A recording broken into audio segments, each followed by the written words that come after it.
Así que si tú en algún momento te has entristecido porque algún hermano en la fe te ha fallado, no se preocupe, hace parte de la vida cristiana. Y si al apóstol Pablo se lo hicieron y lo traicionaron y lo juzgaron y levantaron falso testimonio, y aún así dijo: yo daría mi vida para que la maldición de ellos recayera sobre mí y ellos tuvieran bendición. ¿Quién eres tú para estar despotricando de ellos? ¿Quién eres tú para estar hablando mal? Pero es que él jugó con mis sentimientos, yo le di todo mi corazón. Tranquilo, déjele eso al Señor. Ore por la salvación de ellos, que quizá ellos puedan volver a tener una última oportunidad. Romanos capítulo 9, del versículo ¿qué? 1 hasta el 13. Vamos a leerla. Lea de tal manera que su oído escuche lo que su boca está diciendo, para que varios sentidos entren en contacto con la palabra de Dios. Los que estén conmigo digan amén. Leamos entonces estos 13 versículos. Dice así: verdad digo en Cristo, no miento, y mi conciencia me da testimonio en el Espíritu Santo, que tengo gran tristeza y continuo dolor en mi corazón, porque desearía yo mismo ser anatema, separado de Cristo, por amor a mis hermanos, los que son mis parientes según la carne, que son israelitas, de los cuales la adopción, la gloria, el pacto, la promulgación de la ley, el culto y las promesas, de quienes son los patriarcas y de los cuales, según la carne, Cristo vino, el cual es Dios sobre todas las cosas, bendito por los siglos. Amén. Versículo 6. No que la palabra de Dios haya fallado, porque no todos los que descendieron de Israel son israelitas, ni por ser descendientes de Abraham todos son hijos, sino en Isaac te será llamada descendencia. Esto es, no los que son hijos según la carne son hijos de Dios, sino los que son hijos según la promesa son contados como descendientes. Porque la palabra de la promesa es esta: por este tiempo vendré y Sara tendrá un hijo. Y no solo esto, sino también cuando Rebeca concibió uno de Isaac, nuestro padre, pues no había aún nacido, ni habían hecho aún ni bien ni mal, para que el propósito de Dios conforme a la elección permaneciese, no por las obras, sino por el que llama. Se le dijo: el mayor servirá al menor, como está escrito: a Jacob amé, mas a Esaú aborrecí. Amén. Yo he colocado como título a este mensaje: privilegios desaprovechados. Privilegios desaprovechados. Una vez, una empresa muy grande le hizo un pedido a un gran artista, a un gran escultor, porque era una empresa de innovación, y el pedido que le hicieron era que si por favor podía hacer una estatua de la oportunidad, una estatua de la oportunidad. Entonces el artista lo contrataron, le colocaron el pedazo de mármol, empezó a trabajar, y una noche, cuando no había nadie en la empresa, colocaron la estatua. Y si han visto esas estatuas cuando van a estrenarlas, le colocan encima ¿un qué? Una sábana, y el día de presentarla, ¿qué hacen? La muestran. Entonces le hago la pregunta: si usted tuviera que hacer una estatua de la oportunidad, ¿cómo la haría? ¿Cómo haría usted una estatua que hable acerca de las oportunidades en la vida? ¿Qué haría usted si fuera ese artista? ¿Cómo se imaginaría una estatua, un monumento, un reconocimiento a las oportunidades. Unas puertas, por ejemplo, unas puertas abiertas. Muy bien, ¿de qué otra manera? Unas escaleras quizá para poder subir, porque las oportunidades nos promueven en la vida. Muy bien. Uno diría y por ahí colocaría un hombre calvo, porque las oportunidades son calvas. Nadie las puede tomar cuando se van, ¿cierto? Entonces, este hombre, este artista, el día en que presentaron la escultura, pues bajó el telón y esto fue lo que encontraron. Ahora sí, Jorge, muéstranos la estatua que hizo este gran artista. ¿Sí la ve ahí? Entonces todo el mundo se quedó de asombro y diciendo, pero ¿eso qué significa? ¿Cierto? ¿Qué significa? Porque la gente notó, número uno, que la estatua tenía una venda en los ojos. Aparte de eso, era mocha, no tenía brazos. Y aparte de eso, ¿qué? Tenía alas en los pies. Entonces dijeron, ¿será que le faltó? Se descachó y no le hizo brazos. Entonces le pidieron al artista una explicación, un significado de la escultura, y él explicó lo siguiente. Dijo así: la oportunidad tiene una venda en los ojos, porque cuando viene nadie la ve. También no tiene brazos, porque cuando uno la descubre es difícil de tomar, es difícil de coger. Y tiene alas en los pies, porque así de rápido como apareció en nuestra vida, se va volando. Y en este caso, en este pasaje que vamos a estudiar, y en este capítulo 9 y capítulo 10 del libro de Romanos, que parece que fuera un paréntesis, un tema diferente que el apóstol Pablo está tratando de explicar, vemos cómo Israel ha perdido una gran oportunidad. ¿Y cuál es la oportunidad que Israel ha perdido? Es la oportunidad de la salvación. Recordemos cuál es el tema principal, cuál es el tema central del libro de los Romanos. A ver quién recuerda. Si usted después de 8 capítulos no ha entendido qué trata Romanos, hermano, usted está muy perdido en la vida y en la Biblia, pues, por supuesto.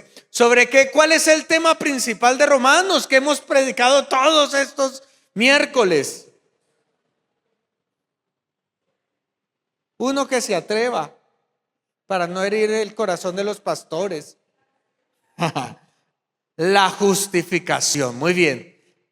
Es una epístola, es una carta que habla acerca de la salvación o la justificación por medio de la fe, ¿cierto? Ese es el tema principal. Y durante 8 capítulos el apóstol Pablo ha tratado de explicar qué es la salvación, qué es la justificación, por qué necesitamos ser salvos, de qué somos salvos, por qué somos santificados, por qué Dios nos hace más que vencedores cuando nos justifica.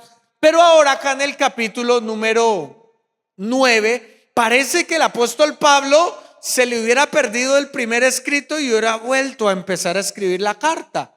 Pero no, lo que él quiere hacer es colocar un ejemplo acerca de cómo Israel perdió la oportunidad más grande, y era la oportunidad de tener la ¿qué?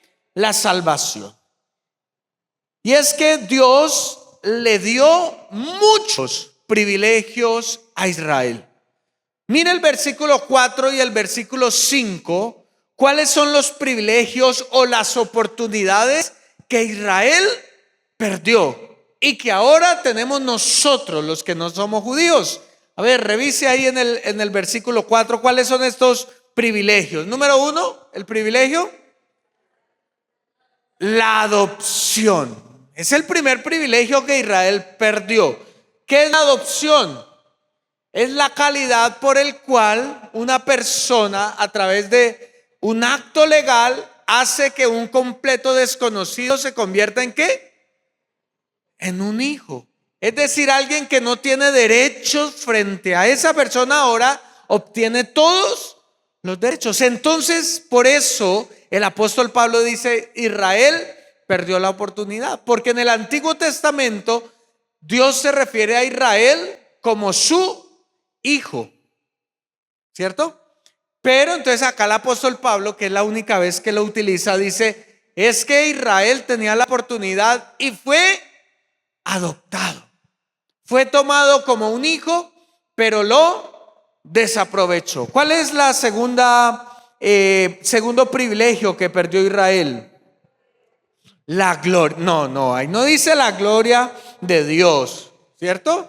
Dice la ¿qué? La gloria, así solito, ¿cierto? Si es que usted ya empieza ahí a exagerar, perdió la ¿qué? La gloria. ¿Qué es la gloria? Una señora que vive ahí como a 3 casas de mi casa. No, la gloria es el esplendor de una nación, ¿cierto? Que dicen, uy, yo quisiera irme a vivir a tal país porque ese país tiene una ¿qué? Una gloria, una doxa, un aire diferente. Israel perdió su gloria. ¿Qué más perdió Israel? El pacto tremendo. Dios había hecho un ¿qué? Un pacto con Israel, pero como Israel desobedeció y le dio la espalda a Dios, entonces ahora Dios ya no tiene un pacto con él, sino que le dijo, espérese, porque ahora voy a cambiar de pueblo. Y ahora las promesas que ustedes tenían, tienen que esperar, porque ahora yo tengo un pueblo amado que es la iglesia. Y nosotros somos la esposa amada de Jesucristo. ¿Cuántos dicen amén a eso? Pero mire cómo Israel perdió ¿qué? El pacto. Perdió la promesa. ¿Qué más perdió Israel? Ese es tremendo, porque mire que Dios no le dio la Biblia, Dios no le dio la ley a otros pueblos, a otras naciones, sino solamente ¿a quién? A Israel. Pero ahora fueron los gentiles quienes pudimos escribir el Nuevo Testamento. Si ve cómo perdió la oportunidad de recibir la revelación y darla a la humanidad. ¿Qué más perdió? ¿El qué? El culto, ¿cierto? Dios antes se agradaba del culto de Israel, pero hoy en día usted se puede dar cuenta que cuando usted vaya a Palestina, a la tierra de Israel, ni siquiera tienen un templo, porque fue ¿qué? Destruido. Israel tiene sacerdotes, sacrificios, nada. Perdió la oportunidad que Dios le había dado de ofrecerle culto, y ahora nosotros como iglesia tenemos la oportunidad de ofrecerle culto al Señor. Mire qué privilegio tan bonito. ¿Qué más perdió Israel? Esa sí que duele, ¿cierto? Israel perdió las promesas, porque ahora esas promesas que eran exclusivas para el pueblo de Israel, ahora son ¿para quién? Para nosotros, la iglesia. Y cuando usted lee toda la Biblia, usted puede decir, esa promesa también es para mí, porque yo soy hijo de Abraham por la fe. Y por último, ¿qué más perdió Israel? Versículo 5. Perdieron ese nombre que tenían los patriarcas, y que por esa línea mesiánica vino ¿quién? Cristo, ¿cierto? Ellos perdieron la oportunidad de tener ¿a quién? Al Mesías. Por eso dice el libro de Juan capítulo 1, dice que Jesús a lo suyo vino y los suyos no le recibieron. Porque ¿para quién era el Mesías? Para los judíos, para Israel. Y como ellos no le recibieron, ahora Dios le dio potestad a todo aquel que cree en Jesús de ser llamados hijos de Dios. Yo le daría un fuerte aplauso a Jesús, porque Él le quitó la oportunidad a Israel y ahora yo puedo conocer a aquel que me salva. Y entonces aquí el apóstol Pablo lo que está haciendo es tratando de ilustrar, demostrar cómo todos estos privilegios fueron desaprovechados por Israel, quienes como nación perdieron la promesa de la salvación. E Israel perdió ¿la qué?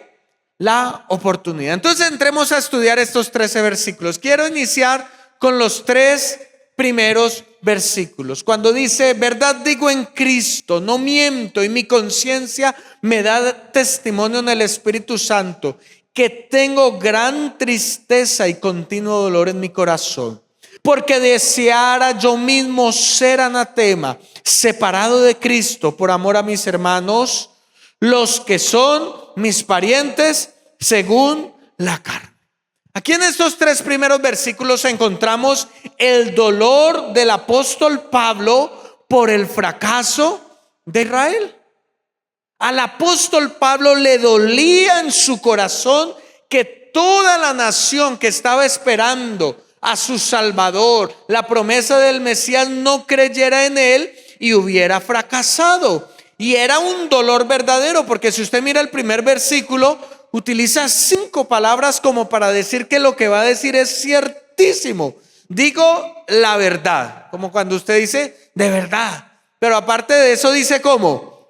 En Cristo, ¿cierto? O sea, ya no es mi verdad, sino la verdad en el Señor. Luego, ¿qué más dice? Mi conciencia. Luego dice con mi testimonio y también con el testimonio que me da el Espíritu Santo. Es decir, que no era un dolor casual, no era ay pobrecitos allá ellos. No, a él le compungía, a él le dolía en sus entrañas, a tal punto que él llegó a decir: prefiriera yo llegar a ser maldición con tal de que Israel tuviera la bendición que yo tengo.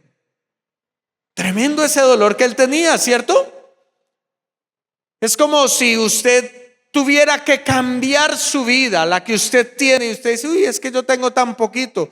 Pero si usted tuviera que cambiar su vida por una persona que está peor que usted, una persona que quizá está desplazada, o una persona que está viviendo debajo de un puente y no tiene familia y está consumida por las drogas, y usted dice: uy, desearía yo vivir la vida que tienen ellos y que los que están allá tuvieran mi vida. Era un dolor agónico, un dolor profundo. Él quería intercambiarse por sus hermanos, los del pueblo de Israel. Y ese dolor solamente es producido por una sola razón, y es el amor. Diga conmigo: el amor. Si no hay amor por los perdidos, yo no tendré la actitud correcta para que ellos puedan ser salvos. Yo voy a volver a decirlo: si yo no tengo amor por los perdidos, si yo no me identifico y me duele con aquellos que no han conocido de Jesucristo, entonces yo no tomaré la actitud correcta para que ellos tengan salvación. Le hago una pregunta: ¿tendría Pablo algún motivo para despreciar al pueblo de Israel? Yo creo que muchos, empezando que ¿quién fue el que mató a Jesús? ¿Quién era el que perseguía a la iglesia, a todos los cristianos? ¿Cierto que él antes perseguía a la iglesia? ¿Y quién lo contrató a él? Los judíos, ¿cierto? Y después de que él ha cambiado, eso dice la historia de Pablo, mandaron a cerrar la ciudad. ¿Para qué? Para matarlo. Y si usted mira la historia de Pablo, a Pablo no le tocó fácil, porque siempre había un pueblo que lo perseguía. Es más, ¿por culpa de quién murió Pablo? Porque unos judíos levantaron falso testimonio y le dijeron: vea, es que, y entonces lo iban a matar, pero él dijo: ey, aparte de ser judío, yo también soy romano, entonces ustedes no me juzguen, mándenme a juzgarme. Entonces, ¿por culpa de quién Pablo fue a la cárcel? por culpa de quien Pablo sufrió frío, persecución, hambruna. Entonces yo le hago la pregunta: ¿tenía Pablo motivos para odiar a los judíos? Claro que sí. O sea, no miremos que Pablo está diciendo, no, es que ellos son lo más lindo que ha pasado en el mundo. No, eran sus propios verdugos. Pero él era judío y él sentía un dolor profundo. Y entonces surge una pregunta, porque usted me dirá, pero pastor, yo no conozco a ningún judío. Yo quizá conozco gente jodida, pero judíos, ninguno. ¿Eso qué tiene que ver conmigo? Eso es para allá, para los judíos que están allá en Gaza y que están matando un poco de gente y están en guerra. Déjenlos allá. ¿Qué tiene que ver eso conmigo acá en Israel? Sencillo. Y surge una pregunta muy importante: ¿cómo nos sentimos y cómo actuamos cuando un hermano en la fe fracasa? ¿Qué hace usted cuando alguien que ha conocido a Cristo le da la espalda? Hago yo la pregunta: ¿conoce usted en ese momento a alguien que una vez fue cristiano y ahora no lo es? ¿Conoce usted un amigo que quizás se discipuló con usted, que fue a las aguas bautismales, pero hoy quizá esté en una secta? Quizá esté hablando mal de la iglesia. Levánteme la manito quienes conocen una persona que era cristiano y ya no lo es. ¿No? Bueno, si usted no la conoce, le invito a que haga más parte de la iglesia y tenga más lazos de amistad, porque yo conozco muchos. Entonces la pregunta es: ¿cómo debo sentir yo? ¿Qué tengo que hacer? ¿Qué tengo que actuar? ¿Cómo tengo que actuar cuando un hermano en la fe se va?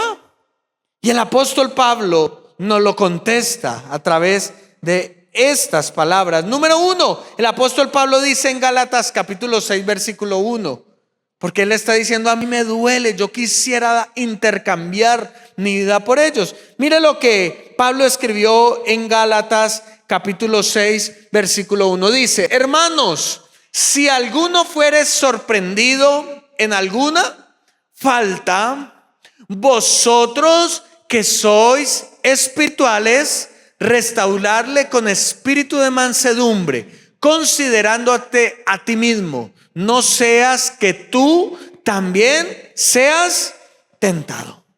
Entonces, lo primero que el apóstol Pablo nos manda a llamar es que cuando tú ves a alguien que está en el camino de la fe, que se congrega contigo en la iglesia, que hace parte de tu círculo, de tu amistad, y él falla, le dice: restáurele con espíritu de mansedumbre.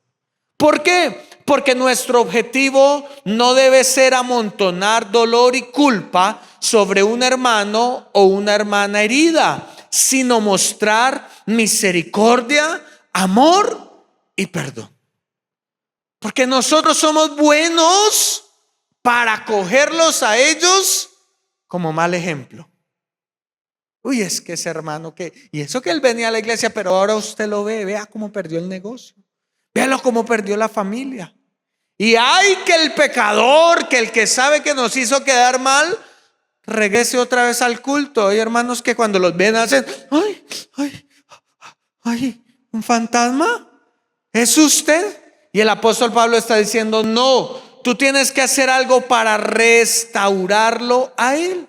Mire lo que dice 2 de Corintios capítulo 2 versículo 5 al versículo 8. Dice: pero si alguno me ha causado tristeza, no me la ha causado a mí solo, sino en cierto modo, y dice no por exagerar, a todos vosotros. Porque cuando un hermano se va de la iglesia, pues nos causa a nosotros dolor, vergüenza. Pero sigue diciendo el versículo 6: le basta a tal persona esta reprensión hecha por muchos. Versículo 7: así que al contrario, vosotros más bien debéis ¿qué?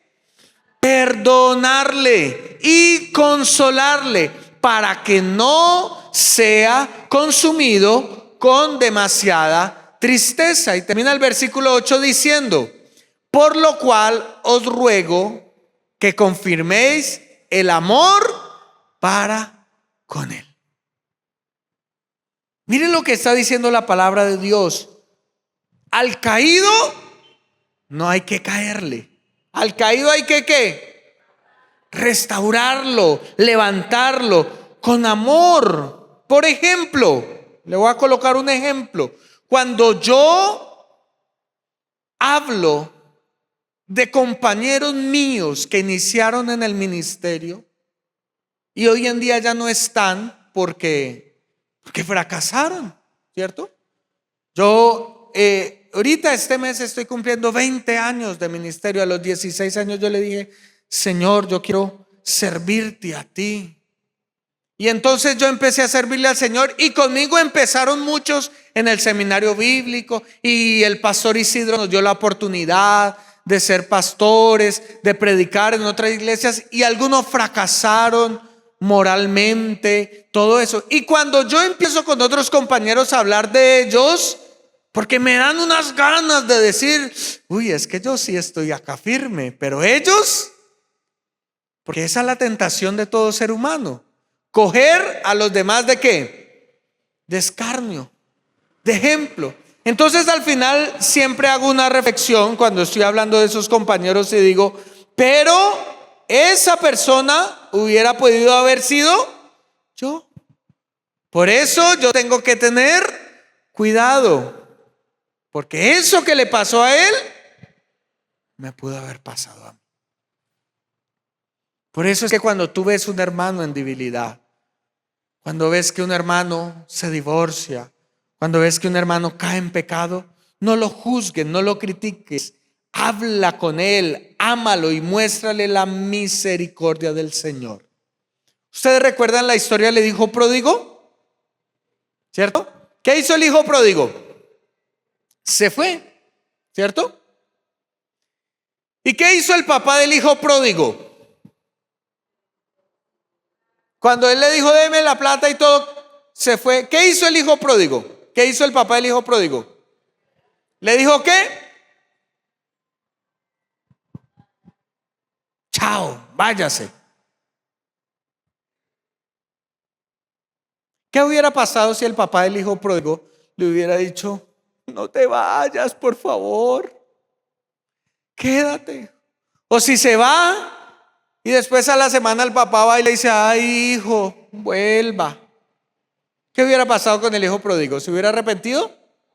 No, ¿cierto? Le hubiera dicho: está bien, le va a hacer el favor de volver a la casa, pero no me lo vuelva a hacer. ¿Qué hubiera pasado si la mamá del hijo pródigo, estando por allá acostándose con las prostitutas y todo eso, le hubiera mandado una consignación de Nequi? Ay, mi hijito, por si tiene hambrecita, porque por ahí escuché que está comiendo de las algarrobas de los marranos. Vea, o le hubiera mandado una encomienda con la comidita que hace en la casa. ¿Será que el proceso se hubiera completado en la vida del hijo pródigo? No. Por eso es que muchas veces a nosotros como pastor nos cuesta ser pastor, porque las personas se van de la iglesia y uno quisiera irse detrás de ellas y decirle: no se vaya, por favor, regrese, eres importante para nosotros. Pero si nosotros hacemos eso, ¿le estamos haciendo un bien o le estamos haciendo un mal a la persona? Un mal. Porque si no, entonces la persona diría: sí, pastor, pero pues yo vuelvo. Pero si usted cambia a esa hermana de la alabanza que me cae mal, que yo me fui fue por la hermana. Pastor, yo me voy, pero usted no vuelva a pedir plata. ¿Eso qué se va a poner a pedir plata a uno? Porque la gente se va de la iglesia no porque está contenta. ¿Se va por qué? Porque algo no le gustó, porque está rebelde en su corazón. Y nosotros como pastor quisiéramos salir corriendo. Pero el hijo pródigo regresó, y ¿qué estaba haciendo el papá? Esperándolo. ¿Y cómo lo estaba esperando? ¿Con las manos vacías? ¿Con un regaño? ¡Ja! Yo sí creía que usted iba a volver, ¿no? Sinvergüenza este. ¡No! Lo estaba esperando ¿con qué? Con fiesta, con comida, con músicos, con banquetes, con todo. Pero había un hermano Que cuando regresó el hijo pródigo, ¿cómo estaba? Ah, ¿ya ve hacia dónde voy? Tu trabajo y tu tarea no es juzgar a la persona que regresa a la iglesia, recordarle sus errores, porque de eso se trata, el alejarse del Señor. Si las personas se van y dicen yo me voy para otra iglesia, y allá en otra iglesia los usan, abusan de ellos, no les dan la palabra del Señor, sino que simplemente le dan un evangelio de prosperidad, una comida liviana, y ellos empiezan a aguantar hambre y dicen: ay, yo quisiera regresar a la catedral de vida, que allá predican la palabra de Dios, nos enseñan verdaderamente, no lo que quisieran decir, sino lo que dice la palabra. Y regresan y llega esa persona y usted le dice: ¿y cómo le fue por allá? ¿Cierto? No, hay que aprender a amar a los que se han ido. ¿Cuántos dicen amén? Yo tengo un testimonio muy bonito que me pasó en estos días, porque es que mi corazón le cuesta esto. Mire, una familia entera que gané para Cristo, los amé porque Dios me permitió ayudarlos en sus primeros años de la vida espiritual. Los discipulé, les dediqué tiempo, mis consejos, todo. Pasaron 2 años y lo peor es que ellos vivían muy lejos de donde yo vivía, lejos, 40, 50 minutos para hacer una visita. Iba una vez a la semana a visitarlos. Y yo: hermanos, vamos a empezar a servir. Y después de 2 años, un día fui a visitar a la casa a la hermana. Y yo: ay, es que vengo a visitarlos. Ay, sí, pastor, pero mi esposa no va a salir. Entonces yo por dentro dije: está como rara, ¿cierto? Bueno, entonces el hermano me dijo: no, pastor, pues yo le voy a decir la verdad. Lo que pasa es que ya no queremos volver a su iglesia. Yo le dije: bueno, y cuénteme por qué, qué pasó. No, ustedes son la mejor iglesia del mundo, pastor. Ustedes son los mejores. Ustedes por aquí, por allá. Y entonces, es que mire, el hermano de mi esposa, él es drogadicto. Y entonces hay una iglesia que sí tiene un programa de rehabilitación. Entonces nosotros vamos a empezar a asistir allá mientras se salva el hermano. Yo por dentro me dio una rabia en el corazón, que yo estaba de que salga la desgraciada y me dé la cara. Claro, ella no salió porque era por ella la que había sacado a su esposo y a su familia. Y entonces, con mucho dolor en el corazón, le dije: hermano, le voy a decir lo que le va a pasar en ese lugar. Número 1, ustedes van a ir. Número 2, le van a sacar mucha plata para rehabilitar a ese familiar. Número 3, cuando ustedes se decepcionen porque ese familiar no cambia, ustedes se van a decepcionar del evangelio y ustedes se van a terminar alejando del Señor. Y eso que no soy profeta, pero me dolió porque invertí tanto y salí con una rabia de esa cosa que me fui llorando 50 minutos hasta mi casa. Pero no del amor, sino del dolor tan tremendo. ¿Y usted cree que yo no tenía ganas de volver a ir a visitarlos? Claro, porque eran mis hijos espirituales. Pero dije: si regreso, les hago un daño. Y bueno, eso pasó más o menos después de la pandemia, ya hace como 3 años. Y en estos días entré a un almacén y me la encuentro a ella. Y yo...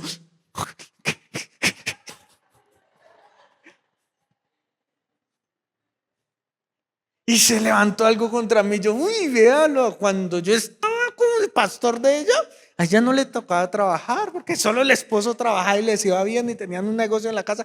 Así que si está vendiéndome acá, es porque le fue mal, porque la estaban explotando cuando la vi. Y por dentro de mí se levantó algo. ¿Y yo qué hago? Yo: buenas, hágame un favor, ¿tiene tal repuesto? Pero por dentro dije: no, ¿yo por qué tengo que ser así? Quizá ella desaprovechó la oportunidad. Y cuando la vi y ella me vio, porque la última vez no fue capaz de ¿qué? De darme la cara. pero la saludé y le dije: fulanita, Dios te bendiga, qué bueno verte, véndame tal cosa por favor. Y al final le dije: salúdeme a su esposo y a los niños, Dios le bendiga. ¿Ella qué esperaba de mí? ¿Que yo le pagara con la misma moneda? Porque ella me hizo doler el corazón. Pero la palabra de Dios me dice que yo tengo que amar con dolor profundo a aquellos que se han alejado del Señor. ¿Qué estás haciendo tú con las personas que se van de la iglesia? Con las personas que están cerca a ti y que ya no están.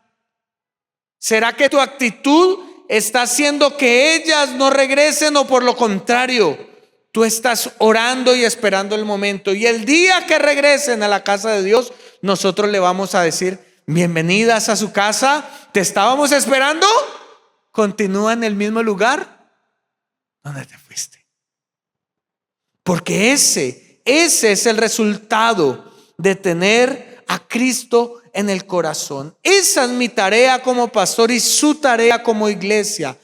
No exponer a los hermanos en riesgo, ni tampoco meterles miedo. No, tranquilos, simplemente déjelos. Y cuando regresen, no se preocupen, que acá en la Catedral de Vida los vamos a tratar con amor y no los vamos a juzgar.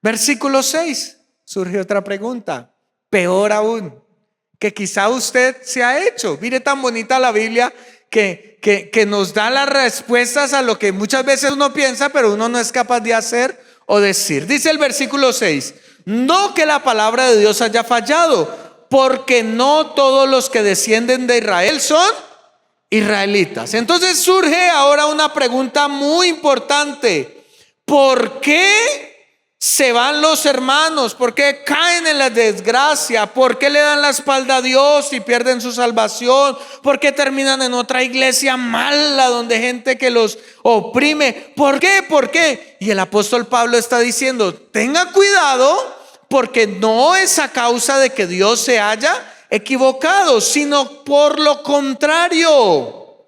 Dios no ha fallado, ni ha fallado la palabra de Dios, ni sus promesas. Dios, por lo contrario, ha cumplido sus promesas. Porque la gente está diciendo: ¿y entonces por qué Israel desperdició de esa? ¿Será que Dios se equivocó? ¿Le dio las promesas al que era? No. Y yo quiero que usted se vaya con esto en el corazón. Número uno, todos los que descienden de Israel no son israelitas. Es lo primero que usted entiende. Quiero que entienda. Porque hay como un mito en la iglesia del Señor, y es que el judío, por el simple hecho de ser judío, ya es salvo. Y no hay mayor mentira que esa. Porque mire todas las atrocidades que están haciendo en la guerra, y uno dice: ¿y esos son el pueblo de Israel? ¿Esos son el pueblo de Dios? No. Tuvieron su oportunidad, pero ya no lo son. Entonces no todos los que son judíos son salvos. ¿Usted se acuerda una noticia por allá en Cartagena de una proxeneta que le decían la madame, y un escándalo que hubo por allá? Adivine quiénes eran todos los que estaban detrás de eso: judíos. Entonces traían extranjeros para explotar sexualmente acá a las colombianas y les pagaban su comisión. Y eso acá en Colombia está prohibido, todas esas casas del genocidio, todo eso. Y uno dice: uy, es que eso lo hizo fue un colombiano. No, eran judíos. Entonces ellos, por el hecho de ser judíos, ¿son salvos? No. Los judíos también necesitan escuchar el mensaje de Jesucristo. Allá también hay que enviar misioneros. No es que porque ellos son judíos y conocen la Torah, entonces ya son salvos. No. Pero entonces coloca allí el apóstol Pablo dos ejemplos, ¿cierto? Número uno, los hijos de Abraham, y número dos, los hijos de Isaac. Entonces dice: ¿cuántos hijos tuvo Abraham? ¿Cuántos?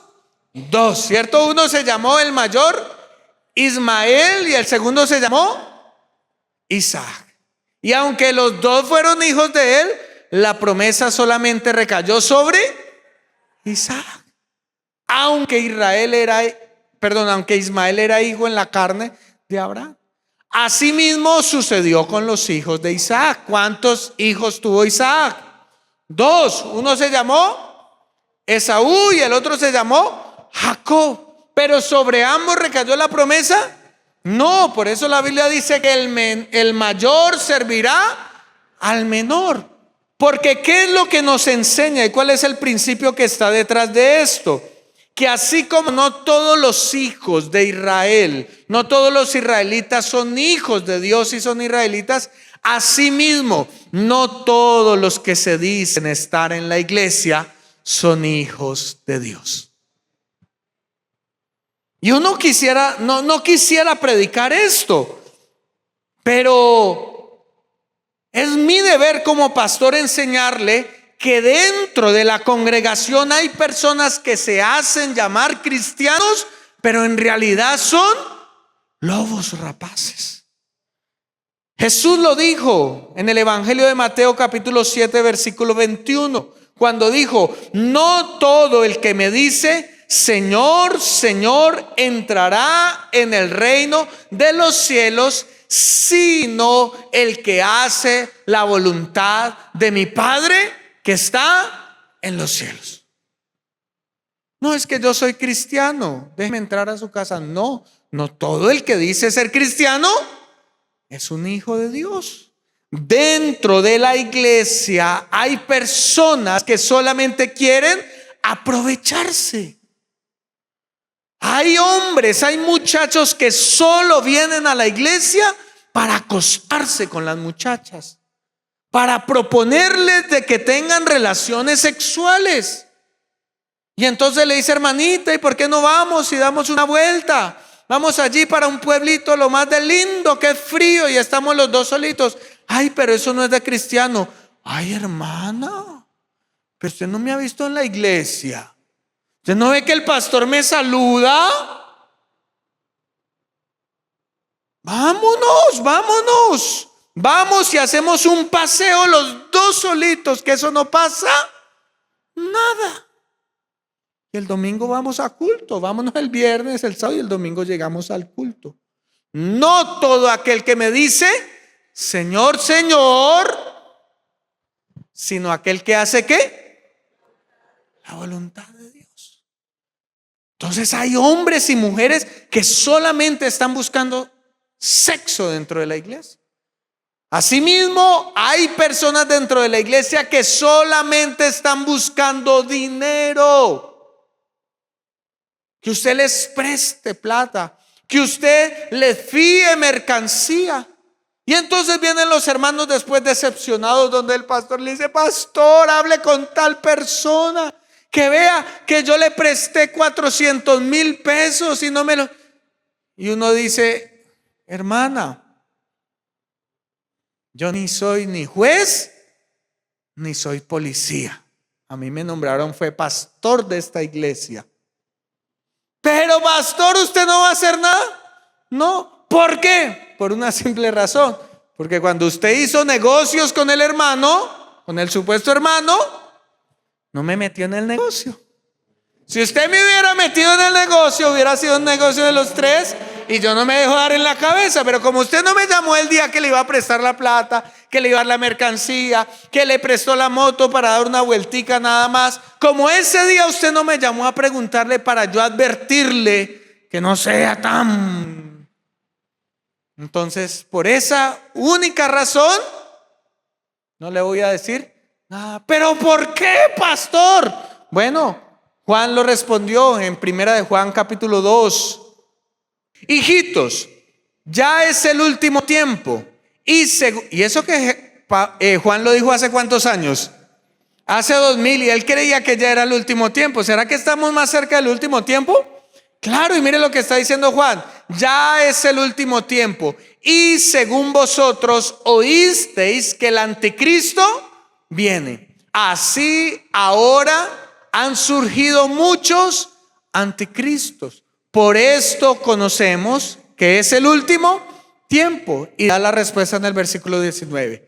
salieron de nosotros, pero ¿qué? No eran de nosotros, porque si hubiesen sido de nosotros, habrían permanecido con nosotros. Pero salieron para que se manifestase que no todos son de nosotros. Y para que usted no quede tan triste con la respuesta de los pastores, pues le da el versículo 20. Pero ustedes tienen la unción del Santo y conocen todas las cosas. No se confíe tanto por el hecho de que nos llamemos cristianos. Acá en la iglesia vamos a tener muchas decepciones. Muchas personas que quizá jugarán con el nombre del Señor. Pastor, ¿y por qué no lo sacamos de la iglesia y lo quemamos? Bueno, Jesús dijo una parábola. Si yo quito la cizaña del trigo, entonces ¿qué va a pasar? Voy a arrancar el trigo y voy a hacerle daño a las personas.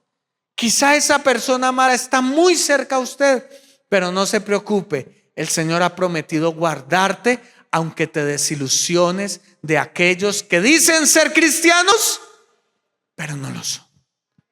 Así que si tú en algún momento te has entristecido porque algún hermano en la fe te ha fallado, no se preocupe, hace parte de la vida cristiana. Y si al apóstol Pablo se lo hicieron y lo traicionaron y lo juzgaron y levantaron falso testimonio y aún así dijo: yo daría mi vida para que la maldición de ellos recayera sobre mí y ellos tuvieran bendición. ¿Quién eres tú para estar despotricando de ellos? ¿Quién eres tú para estar hablando mal? Pero es que él jugó con mis sentimientos. Yo le di todo mi corazón. Tranquilo, déjele eso al Señor. Ore por la salvación de ellos, que quizá ellos puedan volver a tener una última oportunidad. ¿Qué más tenemos que decir de los judíos? Bueno, venga dentro de 8 días y seguimos hablando acerca del pueblo judío.